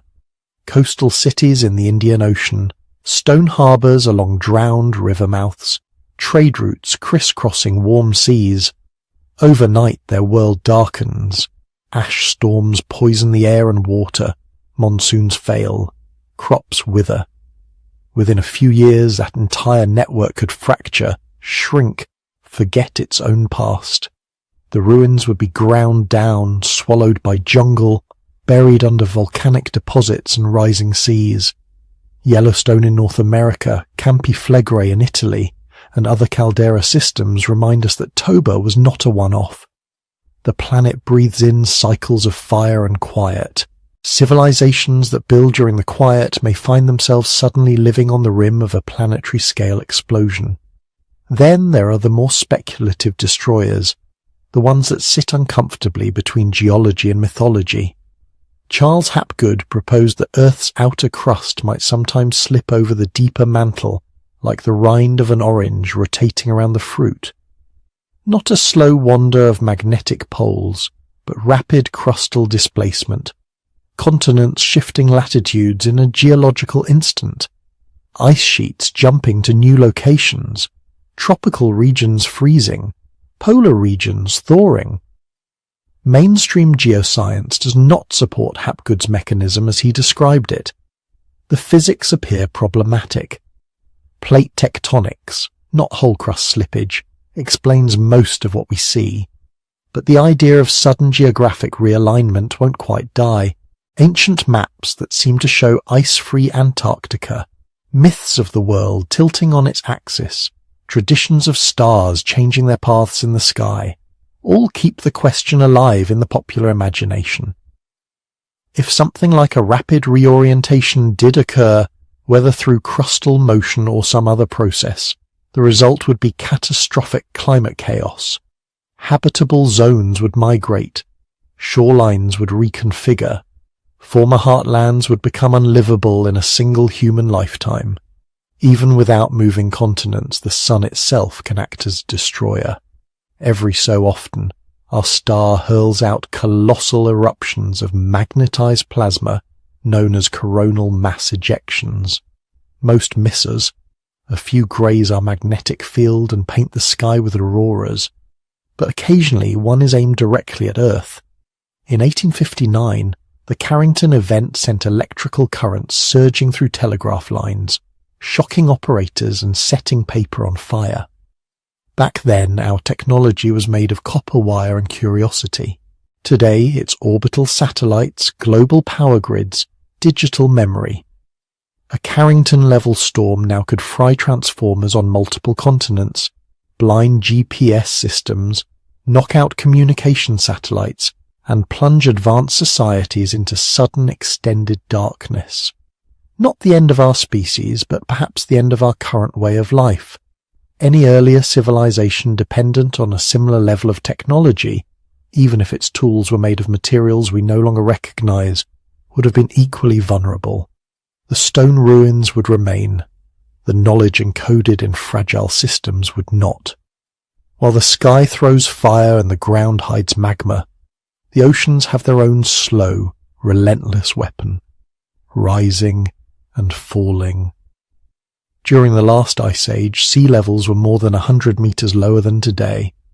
Vast coastal plains stretched where waves now roll. River deltas reached far out onto continental shelves. If humans, or anyone else, built cities along those ancient shorelines, those cities are now underwater, cloaked in silt and coral, beyond the reach of casual archaeology. As ice sheets melt, seas rise, shallow coasts flood, estuaries swallow fields, When ice sheets grow, seas fall, exposing new land but abandoning old harbours. Every glacial cycle redraws the map of the world's richest, most habitable zones. Over tens of thousands of years, entire cultural hubs can be submerged, their memory preserved only in stories about gods who walked on lands now lost beneath the waves. This brings us to a final, unsettling possibility. Maybe these catastrophes aren't random at all. Maybe they pulse. Asteroid impacts may follow long orbital cycles of comet streams disturbed by distant planets. Supervolcanoes may erupt in patterns tied to deep mantle processes we barely understand. Solar activity rises and falls over decades, centuries, and perhaps longer rhythms. Ice ages come and go with changes in Earth's orbit and tilt, known as Milankovitch cycles. If different cycles occasionally align, an active sun, a restless mantle, an unlucky pass through a debris-rich region of space, the result could be epochs of heightened catastrophe, windows where the odds of a global reset climb dramatically. Perhaps the rise of a civilization does not guarantee its fall, but merely increases the chances that when one of these windows opens, there is something tall enough to knock down. We don't know how many times this has happened. We don't know how many stories have been erased, how many languages drowned, how many sciences unlearned. We can only trace the scars left on rock, ice, and sediment, and listen to the echo of ancient fears, fire from the sky, smoke from the earth, water swallowing the land. If we are the seventh civilization, then the destroyers have already visited 6 times, and somewhere deep in our collective memory, in our myths of floods and long winters and angry skies, we may still be remembering them. But scattered across that staircase are objects that don't quite fit. Like pebbles in a finely tuned clockwork, they jam the gears of our timelines. Archaeologists have a name for them: out-of-place artifacts. OOP arts. Things that appear centuries or even millennia before they're supposed to exist. Things that whisper very softly that someone, somewhere, knew more than we think they did. Let's start with the one that refuses to be ignored. In 1901, sponge divers off the coast of the Greek island of Antikythera stumbled on a shipwreck from around the 1st century BCE, bronze statues, amphora, fragments of marble, exactly what you'd expect from an ancient cargo ship. But inside a corroded lump of bronze and wood, hidden for nearly 2,000 years, was something else entirely. When X-rays finally penetrated that lump in the 20th century, scientists saw gears, not a few gears, a system of more than 30 interlocking bronze wheels, each tooth cut with mathematical precision. The Antikythera mechanism. Turn a crank on the side and the gears would rotate dials on the front and back, predicting the motions of the sun, the moon, and possibly the planets. It could track eclipses, align with the ancient Greek calendar, even factor in the moon's irregular orbit. It was, in essence, an analog computer built when Rome was still a republic. According to our standard history, technology like this shouldn't appear until at least the 14th century CE, with the first complex astronomical clocks in Europe. Some of the gear arrangements in the Antikythera mechanism are so sophisticated that engineers assumed they were an invention of the Renaissance. Yet here it is, 1,400 years early. Not a sketch, not a myth, a device that somebody designed, machined, assembled, and used. And if we found one, there were probably others. The Antikythera mechanism doesn't just say we were clever, it hints that we're missing an entire tradition of ancient engineering, quietly erased by time, war, and rust. The mechanism is not alone in hinting at a lost map of knowledge. Some of our oldest charts of the world contain details that shouldn't exist. Take the Piri Reis map, drawn in 1513 by an Ottoman admiral. At first glance, it shows the coastlines of South America and Africa, distorted but recognizable, easy enough to explain by early European voyages. But then your eye drifts south. Along the bottom edge, there appears to be a landmass that looks suspiciously like an ice-free Antarctica. Mainstream scholars debate this fiercely. The shapes might be errors or speculative coastlines invented by the cartographer. Yet the Piri Reis map is not just one oddity. Other early maps, like the Orontius Phineus map from the 16th century, also depict a southern continent with river systems and bays that line up uncannily with modern radar surveys under the Antarctic ice. To map a coastline buried beneath a kilometre of ice, you would need one of two things: modern geophysical equipment, or access to a coastline before it froze over tens of thousands of years ago. Conventional science says humans capable of global navigation didn't exist at that time, that shipbuilding, astronomy and long-distance surveying were still far in the future, and yet these old maps keep floating to the surface, like messages in bottles from a forgotten surveyor. Then there are the small, simple objects that raise even bigger questions. In a museum in Baghdad, before the chaos of recent decades, archaeologists studied a set of curious clay jars from around 2,000 years ago. Each contained a copper cylinder, a central iron rod, and residues that suggested an acidic liquid. Connect them in series, and they can produce a small electric current, the so-called Baghdad batteries. Most academics think they were probably used for something mundane, perhaps storing scrolls, perhaps a simple ritual object. But when chemists experimented with replicas, they discovered that the setup could electroplate thin layers of metal onto other objects. And then, scattered across the ancient world, they found artifacts with impossibly fine gold and silver coatings. Not hammered, not painted, deposited in a way that looked suspiciously like electroplating. If that's what these jars were for, then someone in the ancient Near East understood how to coax invisible forces out of metal and liquid. Not in equations on a chalkboard, but in the hiss and shimmer of early experiments. Electricity, not as a theory, but as a craft. The anomalies are not only technological, they're biological as well. In burial sites from Peru to the Black Sea, archaeologists have uncovered elongated skulls. Some are clearly the result of deliberate cranial deformation. Infants' heads, bound with cloth or boards to create a high, tapering shape. A cultural practice, a symbol of status, of beauty, of identity. But a few skulls don't quite match the pattern. The sutures between bones are different. The volume is larger than average. The shape is not merely stretched, but fundamentally altered. Most experts argue that all of these can be explained by known cultural methods, by variation within normal human anatomy. Others suggest that at least some might represent a distinct population, a now vanished group with slightly different cranial structures. In folklore, such beings become sky people, priest kings, the long-headed ones who taught early humans arts and sciences. Then there are the stories of giants. Newspaper reports from the 19th and early 20th centuries describe enormous skeletons unearthed in North America, Europe and Asia.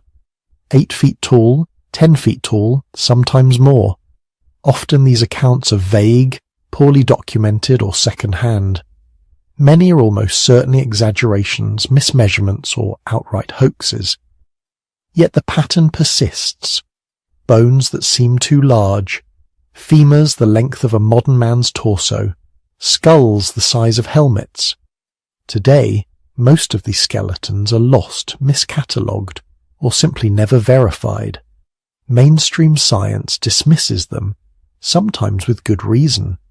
But the legends of a time when giants walked the earth run deep, from the Nephilim of the Hebrew Bible to the Titans of Greek myth, to Native American tales of enormous red-haired adversaries. Are these purely symbolic, or faint, distorted echoes of an earlier, more varied human landscape, a time when our family tree had more branches than we remember, Whenever evidence pushes at the borders of accepted timelines, something interesting happens, a pattern of resistance. A scholar publishes an unconventional find, and their reputation takes a hit. Funding dries up.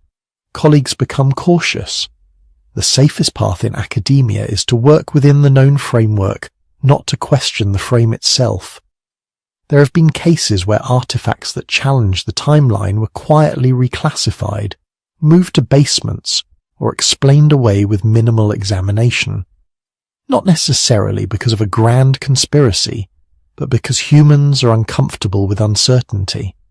Entire careers, entire theoretical models rest on the way we date a single layer of sediment or interpret a single shard of pottery. If an object appears that might rewrite the story, it's easier to say there must be a mistake than to start over. And yet, some of the strongest hints of lost knowledge come from the text that did survive. Ancient Indian scriptures describe flying machines, the vimanas, with technical terms for propulsion, materials, and flight maneuvers. Greek myths speak of automata, self-moving statues crafted by Hephaestus, Talos the bronze guardian who circled Crete 3 times a day. The Bible mentions mysterious devices like the Ark of the Covenant, wrapped in precise measurements, lined with gold, charged with lethal glory. In Egypt, temple walls show precise star alignments and mathematical proportions. In Mesopotamia, clay tablets record lists of kings whose reigns stretch back tens of thousands of years, long before our accepted dates for organized civilization. In Mesoamerica, myths tell of previous suns, previous worlds destroyed by flood, fire, and darkness, with survivors carrying fragments of knowledge into the next age. Most historians interpret these stories as metaphor, as mythic language for natural events, political power, and spiritual truths. But it's also possible that myth functions like genetic code for culture, compressed, encrypted, passed down through thousands of years, a memory of something real, transformed by time into symbol and legend. Put all of this together, the impossible gearworks rusting on a Mediterranean seafloor, the maps that know too much, the jars that spark with hidden current, the strange skulls, the stories of giants, the guarded archives of academia, the ancient texts that read like technical manuals for gods, and a different image begins to emerge. Not a clear photograph, more like a shadow behind a curtain, a suggestion that our species has not always climbed in a straight line, that there may have been rises and falls, advances and erasures, civilizations that pushed farther than we think, then vanished beneath ice, flood, or fire, leaving behind only a few stubborn relics. We can't say for certain what those relics prove, but they prepare us for a deeper question. If knowledge has been found and lost before, if we are not the first to reach for the stars or to bend nature to our will, then what happened to those who came before? And how much of their wisdom, fractured and scattered, still survives in our myths, our ruins and our bones? To answer that, we have to follow the survivors, the ones who carried embers of memory through the darkness from one world to the next. The older the story, the stranger the visitors who walk into it. Again and again, in cultures that supposedly never met, we find the same kind of figure stepping out of the ruins of disaster. A pale, bearded man in the Andes, a feathered serpent in Mesoamerica, a fish man rising from the sea in Mesopotamia, a ibis-headed scribe god on the Nile. Different names, different costumes, same role. They arrive after a cataclysm. They find traumatized people living in scattered bands, struggling just to eat, and they teach how to plant, how to measure the seasons, how to build in stone, how to write, how to live together under laws instead of chaos. Myths call them gods, or demigods, or sages. Modern scholars call them culture heroes, Some fringe researchers call them survivors from earlier civilizations. Whatever they were, ancient people agreed on one thing. These weren't ordinary wanderers. They were civilization bringers. Take Thoth in Egypt. In temple inscriptions, he isn't just a god. He's the inventor of writing, the keeper of time, the measurer of the heavens. Later traditions say he preserved the knowledge of a world before the flood, storing it in sacred texts and hidden chambers to be rediscovered when the stars were right again. He's described less like a deity of thunder and war, more like a cosmic librarian, quietly making sure nothing truly important is ever completely lost. On the other side of the world, in the high Andes, we meet Viracocha. Legends say he emerged after a time of darkness and floods, when the world had been destroyed and remade. He walked among shattered peoples, teaching them agriculture, architecture, and social order. Then he left, disappearing across the ocean, promising to return. Sound familiar? Further north in the Americas, the Aztecs and Maya remembered Quetzalcoatl, the feathered serpent. Half bird, half snake, a symbol of sky and earth bound together. In some stories he is a king priest from a Golden Age city, toppled by disaster and betrayal. He wanders, bringing astronomy, calendar systems, and moral codes to new peoples, before departing with a vow that his age will come again. In ancient Mesopotamia, one of the oldest civilizations we know, the Babylonians told of Oans. By day he came out of the Persian Gulf, a being with the body of a fish and the head and feet of a man. He refused food, spending his daylight hours teaching humans how to write, how to build cities, how to create laws and temples and crafts. At night he returned to the sea, like someone going home to a world beneath the waves. Different continents, different languages, but the same pattern. Some catastrophe. Then a teacher from somewhere else, carrying knowledge that seems to arrive all at once instead of slowly evolving. Maybe these are just poetic ways of describing the moment when scattered groups begin to share ideas. Maybe gods from the sea are seafaring merchants, or refugees from drowned coasts. Or maybe, as some researchers quietly suggest, these stories are dim memories of the last survivors of earlier cycles, people who carried fragments of lost sciences and old maps in their heads and did the only thing they could, teach a simpler world what they remembered. If you were one of those survivors, knowledge would be your most fragile possession. Cities can fall. Monuments can sink into mud. But what you know, what you can show and tell and demonstrate, can leap across the gap between ages. That's where priesthoods and mystery schools come in. Everywhere we look in the ancient world, the deepest knowledge is guarded, structured, and passed on through carefully chosen people. Egyptian priest astronomers tracking Sirius and the solstices, Babylonian temple scholars recording eclipses for generations, Greek mystery cults whispering secret teachings in underground chambers, Druids in the forests of Europe memorizing line after line of lore, never writing it down. Officially, these groups preserve religious ritual, but mixed in with the prayers and hymns we glimpse something else. Star catalogues, medical recipes, geometry, measurements of the earth. Things that feel oddly advanced for their time, as if they come from an older, quieter lineage. Mystery schools almost always tell the same story about themselves. They don't claim to invent their wisdom. They claim to inherit it. We received this from the ancients. This came from before the flood. This is the doctrine of the first time.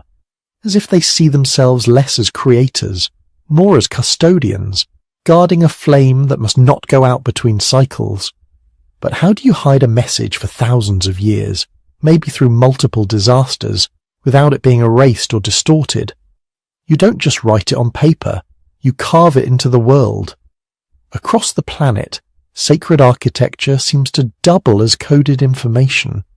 The Great Pyramid at Giza not only points almost perfectly to the cardinal directions, but its dimensions appear to encode ratios related to the Earth's circumference and the length of the year.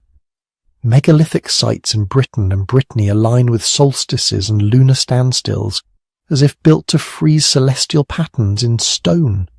Hindu temples are laid out as three-dimensional mandalas, embedding cosmology and psychology into their very floor plans.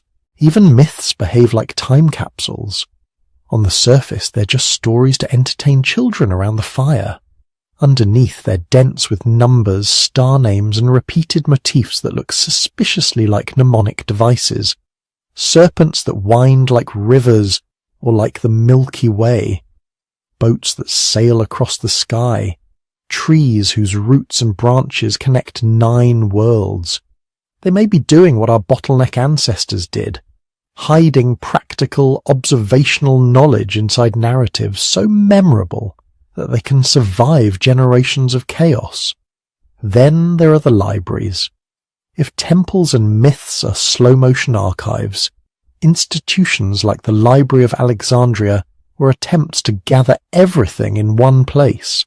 Scrolls from Egypt, Greece, Mesopotamia, India, texts on medicine, engineering, geography, alchemy, and more. The ancients themselves said some of these works drew on far older sources, Egyptian temple records that claim to preserve knowledge from previous ages. We'll never know exactly what was on those shelves. Fires, wars, religious purges. Over centuries, the greatest library of the ancient world was erased almost completely. What little trickled through to us, fragments quoted in later authors, summaries of lost books, hints at things we can only guess about now. Strange machines. Vast historical chronologies stretching back tens of thousands of years. Maps that may have recorded coastlines before the last ice sheets melted. Some people think the real treasures were never kept on papyrus at all. They imagine time capsules left by earlier civilizations in places unlikely to burn. Chambers under pyramids, vaults beneath the Sphinx, caverns sealed behind megaliths, drowned cities on continental shelves now hundreds of feet underwater. Maybe they're filled with nothing but air and stone dust. Or maybe, just maybe, they contain records encoded in materials and languages we no longer recognize. Even without secret vaults, there is another kind of time capsule. Us. When a modern engineer looks at a Roman aqueduct and instantly understands the principles, when a geneticist discovers a mechanism that older healing systems describe symbolically, when a physicist derives equations that echo ancient cosmological myths, something interesting is happening. The knowledge feels new, but the patterns are strangely familiar. As though we're not so much inventing reality from scratch, as slowly retranslating an older manual written in a language we lost. From this angle, history becomes less a straight line of progress and more a spiral. Each turn of the cycle, humans climb back toward levels of understanding reached before, sometimes overshooting, sometimes falling short, never perfectly repeating, but always rhyming. If that's true, then we, our textbooks, our technologies, our late-night questions, might simply be the latest attempt of the universe to remember itself after another forgetting. The myths of Thoth, Viracocha, Quetzalcoatl, and Oannes would be not just charming stories, but blurred portraits of real people who did what we might one day have to do, walk through a world of ruins and start teaching again. And if knowledge can survive floods, fires, and falling skies, passed from hand to hand, carved into stone, hidden in stories, then the line between lost and remembered might be thinner than it seems. Which brings us to us, the seventh civilization, standing at the edge of our own unknowns, wondering what, exactly, we've inherited from worlds that fell before. If the earlier civilizations in our story rose and fell across tens of thousands of years, our own story looks strangely fast, compressed, almost abrupt. Think about the timeline we actually know. For most of the last 300,000 years, humans lived in small bands, hunting, gathering, maybe tending a few early crops here and there. Then, about 10,000 to 12,000 years ago, something shifted. Agriculture, permanent settlements, villages becoming towns, towns becoming cities. Writing appears a few thousand years after that. Empires rise and fall. Bronze becomes iron, iron becomes steel. Sail becomes steam, steam becomes electricity. And then the real shock. In the last 200 years, less than a blink on the scale of our species, we go from horse-drawn carts to jet planes, from clay tablets to smartphones, from firelit caves to orbiting space stations. Your great-grandparents were born into a world without the internet, without antibiotics, without nuclear weapons or global satellite networks. In just a handful of generations, we've transformed the surface of the planet more dramatically than any known civilization before us. If we are the seventh civilization in the cycle, we are by far the fastest. But speed doesn't equal stability. In fact, it often means the opposite.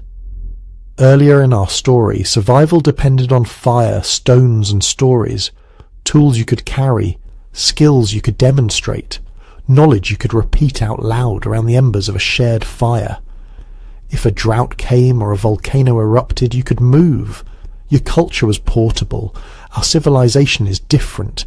It's not just built on tools and stories. It's built on electricity, on invisible networks of data, on global supply chains that move food, medicine and fuel across oceans every single day. Take away electricity for a week and life gets uncomfortable. Take it away for a year and our entire way of life begins to dissolve. We think of ourselves as advanced, and in many ways we are. But we've traded resilience for complexity. Imagine a major catastrophe hitting our world. Not even the dramatic end-of-all-things event, just something large enough to knock the system off balance. A massive solar storm frying satellites and power grids. A chain of volcanic eruptions throwing dust into the atmosphere. An engineered disease that spreads faster than we can contain it. Or something quieter and slower. Climate shifts that destabilize coastlines, agriculture, and the web of trade that feeds billions. How much of our technology could we actually rebuild from scratch if everything failed at once? Most of us don't know how to grow food without machines, how to purify water without chemicals and pumps, how to forge metal from raw ore, how to repair a generator, how to recreate even a basic radio. Critical knowledge is concentrated in tiny groups of specialists, just like it once was in the priestly astronomers of ancient temples or the guilds of forgotten stonecutters. If the cycle is real, this might be the repeating pattern. Civilizations climb high on towers of specialized knowledge, and then something shakes the ground beneath the tower. Most of the height comes crashing down. Only a few stones remain. So what stones would we leave behind? Fast forward 10,000 years. Long after our cities have been abandoned, what's still there? Most of what we think of as solid is surprisingly fragile. Asphalt roads crack and are swallowed by plants in a few decades. Wooden houses vanish in centuries. Steel beams corrode to dust in 1,000 years. Skyscrapers, bridges, cars, planes, all the iconic images of our age, don't actually last very long without constant maintenance. But some things endure. Our biggest dams are carved into bedrock. Our underground subway tunnels lace beneath cities in reinforced concrete. Our open-pit mines are scars in the crust, visible from space. Nuclear waste repositories, if they survive, will still be dangerous, still quietly humming with radiation after tens of thousands of years. Tiny glass fibers from our technology, microplastics buried in sediments, unexpected patterns of heavy metals in the soil, these could all whisper our story to whatever minds can read them. And then there's stone. We still build in stone and concrete. Monumental statues, mountain carvings, underground vaults. Some of these might last as long as the megaliths we ourselves struggle to date. If another species, or another future version of us, were to study Earth 100,000 years from now, perhaps they'd find the worn-down stumps of our cities the way we find weathered platforms beneath jungle canopy, geometric shapes that clearly aren't natural, but whose builders are long gone. Maybe they'd argue over whether the traces came from one civilization or many. Maybe they'd debate whether the anomalies in the sediment record, the spike in carbon, the sudden appearance of plastics, the extinction patterns, were evidence of an advanced culture or just an unusually active geological period, the same way we argue today about ancient floods and sunken plateaus. If the cycle continues, we may be just another layer in the fossil record of forgotten experiments. The uncomfortable question is, are we approaching another reset point? Some patterns are hard to ignore: rapid climate change, mass extinction, resource depletion, growing dependence on technologies that most people don't understand and can't repair. In earlier ages, a civilization might have been wiped out by a comet or a supervolcano. Ours could be threatened by our own cleverness, by our ability to reshape the planet faster than we can fully predict the consequences. But the story doesn't have to be all doom. Remember those tiny bands of bottleneck survivors, huddled around their fires on the edge of extinction. They didn't just endure, they adapted. They used crisis as a filter, a refinement, a forge. If there were 6 civilizations before us, each one that rose and fell still managed to pass something forward. Stories, symbols, myths, fragments of technology encoded in legend. Maybe the fire from the gods remembered in ancient tales is just the memory of someone somewhere, rediscovering a lost technique from a prior age. If that's true, then our responsibility as the 7th civilization is twofold. First, we have to try, not to avoid all catastrophe, because that may be impossible, but to soften the crash, to build systems that can fail gracefully instead of shattering completely, redundancies, local skills, communities that remember how to do things with their hands as well as their devices, knowledge stored not just in the cloud, but in books, in stone, in durable media that doesn't depend on servers and subscriptions. Second, we have to preserve what really matters: understanding. It's easy to imagine future archaeologists finding the shattered remains of our laptops and wondering what they did. The hardware will be there long after the software is gone. The shapes will remain when the meanings have evaporated. To keep meaning alive, you need continuity. Teachers, students, stories that explain not just what we knew, but how we knew it. We might carve basic scientific principles in long-lasting materials, maintain libraries designed to outlive political systems, create cultural traditions that celebrate curiosity and critical thinking, so that even if the gadgets fail, the habit of asking questions survives. In a sense, we would be doing for future civilizations what our bottleneck ancestors did for us, passing through the eye of the needle with as much knowledge intact as possible.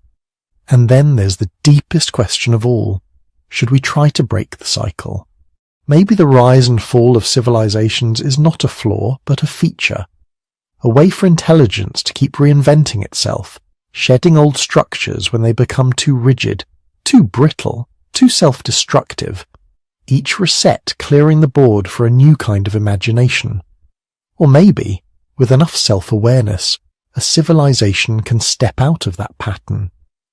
Learn from the scars of its predecessors, real or imagined. Use its knowledge not just to grow taller, but to grow wiser, to expand its power without collapsing under the weight of its own complexity. We don't know which is true. We may never know. But as you lie there, drifting towards sleep, you are part of the 7th civilization. You carry in your mind the same evolutionary tools that pulled your ancestors through ice ages and disasters: curiosity, cooperation, memory. Those are the real technologies, the ones that last. Whatever comes next, another reset, a long plateau, or a breakthrough into something completely new, those quiet, ancient abilities will be there, glowing inside you like a small, steady fire in the dark. The strange thing isn't that stories of lost worlds exist. The strange thing is how little we remember and how quickly we forget. For a species that evolved to obsess over teaching children every scrap of survival wisdom, we are shockingly bad at holding on to our own past. Psychologists have a name for this: cultural amnesia. The way entire societies can lose memories the way an individual might forget a dream a few minutes after waking up. It feels vivid, important, unforgettable, and then it's gone, replaced by whatever the present moment demands. We like to imagine that once something is written down, carved in stone, recorded in archives, it's safe forever. But history says otherwise. Take the Bronze Age collapse, around 1200 BCE. Before it happened, the Eastern Mediterranean was a web of advanced civilizations. The Egyptians, the Hittites, the Mycenaeans, the mysterious people of Ugarit and Byblos and countless other cities. They traded copper and tin across continents to make bronze. They wrote in multiple scripts. They sent diplomatic letters, sealed with royal symbols across hundreds of miles. They built palaces, organized armies, kept bureaucratic records of harvests and taxes and treaties. They were not primitive. They were not isolated. They were connected, complex, and remarkably sophisticated. Then, in the span of a few generations, the web snapped. Cities burned, trade routes broke, populations shrank, writing systems vanished. In some regions, literacy disappeared for centuries. People still lived there, still farmed and fished and raised children, but the memory of the system that had supported their grandparents simply dissolved. For later Greeks, the Bronze Age was dim legend, Trojan wars wrapped in myth, gods arguing over heroes whose real lives had been swallowed by time. Those palaces, those archives, those carefully maintained records, buried under their own rubble, forgotten so thoroughly that when archaeologists rediscovered them in the 19th and 20th centuries, the scripts they found were completely unknown. Entire writing systems had to be painstakingly decoded from scratch. That's what a collapse can do. It doesn't just knock down buildings. It scrambles the story people tell about themselves, and that's in a world only a few thousand years removed from our own. Now stretch that out. 10,000 years, 50,000, 100,000. Civilizations rising, thriving, falling in places that are now under forests, deserts, coastlines that long ago drowned beneath rising seas. If a network of literate palace-building societies can melt into legend in 3,000 years, what happens across 300,000? Or 3 million? We tend to imagine memory as a ladder we can climb all the way down, rung by rung back to the beginning. But the truth is more like a series of broken bridges. We see one stretch clearly, then there's a gap, a dark ravine where the path should be. On the other side, faint shapes, the outlines of something, but no direct connection. Catastrophe widens those gaps. Floods don't just wash away houses, they erase archives. Volcanic eruptions don't just bury towns, they seal libraries under meters of ash. Earthquakes topple temples and crush the clay tablets stored inside. A few might survive, kiln-fired by disaster into accidental time capsules. Most simply break, dissolve, disappear. Then there are slower catastrophes. Centuries of drought that push people to abandon cities. Forests reclaiming stone. Salt air eating carvings on coastal cliffs. Generations who no longer remember which ruins were sacred, which were dangerous, which were simply forgotten. Because memory isn't just what's written, it's what's spoken. And oral traditions, for all their power, are fragile across deep time. Your ancestors in the bottleneck understood this. They repeated crucial knowledge until children could recite it in their sleep. They wrapped dangerous truths in stories, in taboos and myths, so they wouldn't be ignored. But even the best storytellers are human. Over a few generations, details shift.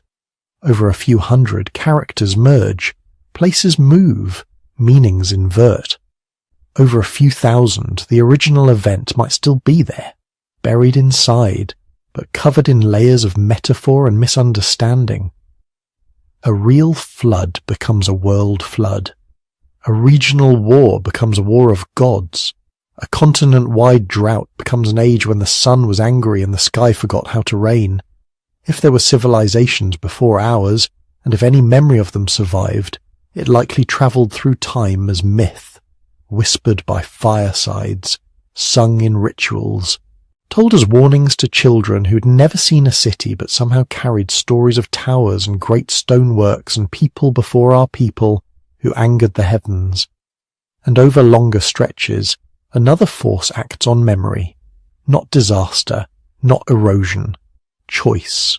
Sometimes knowledge isn't just lost, it's buried on purpose. Empires have always understood that controlling history means controlling the present. Every conquering power rewrites the story to put themselves at the centre, as the climax, as the rightful inheritors of everything that came before. Priesthoods decide which texts are sacred and which are heresy. Libraries are burned as acts of purification. Old gods are renamed, demonized, or simply labelled pagan and pushed into the shadows. Calendars are reset. Year 1 is declared again and again, as if nothing worth counting happened before. If there were records somewhere hinting that humans were older, stranger, more cyclical than we like to admit, how many chances have there been for those records to be destroyed, altered, or locked behind walls we no longer even know exist? Even now, archives lie in basements, caves, monastery vaults, private collections, untranslated tablets, unpublished manuscripts, inscribed stones catalogued and then forgotten in museum storerooms. Not exactly conspiracies, but layers of obscurity. Knowledge that technically exists but might as well be invisible. And behind all of this is something even quieter, a psychological barrier. We are uncomfortable with the idea that we are not the first, that our skyscrapers and satellites and algorithms might be just one more expression of an older pattern, that other civilizations different from ours but no less real might have already walked their own arc of rise and fall, invention and amnesia. We like clean narratives, a straight line from cave paintings to smartphones, a single ascent guided by progress and reason with us at the top. A longer human story is messy. It implies not just growth, but cycles, not just advancement, but forgetting. It asks us to consider that we might not be exceptional, just next. So we resist. We label anything that doesn't fit the accepted timeline as anomaly, misinterpretation, or fringe speculation. Sometimes that skepticism is healthy. It protects us from wishful thinking, from building castles out of coincidences. But sometimes it becomes another kind of amnesia, not forgetting by accident, but refusing to remember, declining to look too closely at evidence that suggests our past might be deeper, stranger, and more repetitive than we are comfortable with. And so we find ourselves here, on a planet whose crust keeps recycling itself, whose seas rise and fall, whose climates swing from ice age to greenhouse and back again, on continents where we keep unearthing puzzles, tools older than our stories say they should be, myths that line up too neatly with geological events, structures whose purpose we still argue about, surrounded by hints that the story of humanity is not a single chapter, but a long tattered book with missing pages, erased lines, and marginal notes in languages we no longer read. We know we are the seventh civilization only in the sense that we are seventh in our own chosen mythology. The seventh inner cycle some claim stretches back through Lemuria, Atlantis, Hyperborea, Mu, antediluvian empires, forgotten builders. Is that cycle real history, or a dream humanity keeps dreaming about itself? The deeper mystery isn't whether those worlds existed exactly as the legends describe. The deeper mystery is why, if anything like them ever walk the earth, the memory of them has become so faint that we can only glimpse them in the corner of our eye, through myth, symbol, and stone that doesn't quite fit. What have we forgotten? What lies in the gaps between collapses and recoveries, between the burning of libraries and the telling of bedtime stories, between what we can prove and what we can only feel as an echo? As you drift towards sleep, you're lying at the very tip of a long, fragile chain of memory that stretches back through ice ages, bottlenecks, lost cities, and unnamed ancestors who refuse to let the story end. Somewhere along that chain, whole chapters have gone missing. Maybe, in dreams, we visit them still. For a while now, you've been travelling in two directions at once. Backward, into imagined ages before memory, and inward, into that quiet place where stories start to blur into dreams. You've walked through 6 lost civilizations tonight. Lemuria dissolving into the mist of the Pacific. Atlantis rising and falling in sudden flashes like lightning over a dark horizon. Hyperborea glowing faintly beyond the north wind. Mu, the whispering motherland, the antediluvian world, breathing just beneath the waters of a remembered flood. And the builders, leaving stone puzzles scattered across the planet like messages we were meant to find much, much later. Each one appeared for a moment in your mind, then slipped back into the shadows. Each one carried the same haunting pattern. A rise, a flowering, a moment of brilliance, and then, somehow, an ending. Sometimes the destroyer looked like water, sometimes like fire, or ice, or falling stone from the sky. Sometimes it looked like time itself, slowly erasing everything that wasn't carved into bedrock. You've also met the survivors, the wanderers who might have watched their own worlds vanish and still carried something forward, a story, a measurement, a symbol scratched onto stone, a half-remembered map of the sky. Maybe they were the ones who lit the first ceremonial fires. Maybe they murmured warnings about cycles and returns and ages that turn like wheels. And now, here you are, a member of the 7th civilization, lying in the dark, listening to echoes of lives that may or may not have existed in the way we imagine them. The only certainty is that something came before us, and something will come after, and we are a brief, bright bridge between the two. There's a strange kind of comfort in that. Cycles can be terrifying if you focus only on the destruction. But look at them another way, and they're also promises. After every ending, something new learns how to begin. After every collapse, a few stubborn sparks refuse to go out. Maybe that's what we are. The latest flicker in a very long chain of lights, each one thinking it's the first or the last, while the universe just keeps gently turning. As you drift towards sleep, you don't have to decide what was real and what was myth. You can let both possibilities sit side by side like stones in an ancient wall. Maybe Lemuria and Atlantis and Hyperborea were once real places, worn down by tides and tectonic shifts. Maybe they're memory palaces, built by our ancestors to explain disasters they couldn't fully understand. Maybe there's something in between. The truth might be stranger and quieter than any story we tell about it. What matters is the curiosity that survives, the questions that keep reaching backward, the part of you that wants to scrape gently at the surface of time and ask, what was here before us? Who watched the same stars and worried about the same storms? Hold on to that question, but loosely, like a feather between your fingers. Let it guide you to new books, new ideas, new ruins, new maps. Let it wander even as your body grows heavy and your thoughts slow down. If you'd like to keep exploring these lost worlds together, you can gently tap like and subscribe so you don't miss the next journey through deep time. If you feel awake enough, you're warmly invited to leave a comment and share where in the world you're listening from. It's a small way of reminding ourselves that this seventh civilization is wide and varied and very much alive. For now, though, you don't have to be an explorer or a survivor or a keeper of ancient secrets. You can just be a quiet witness, floating on the surface of a planet that has seen more stories than we'll ever know. Let the lost civilization sink softly below the horizon of your thoughts. Let the cycles turn without fear. You're part of the pattern now, part of the long memory of the Earth.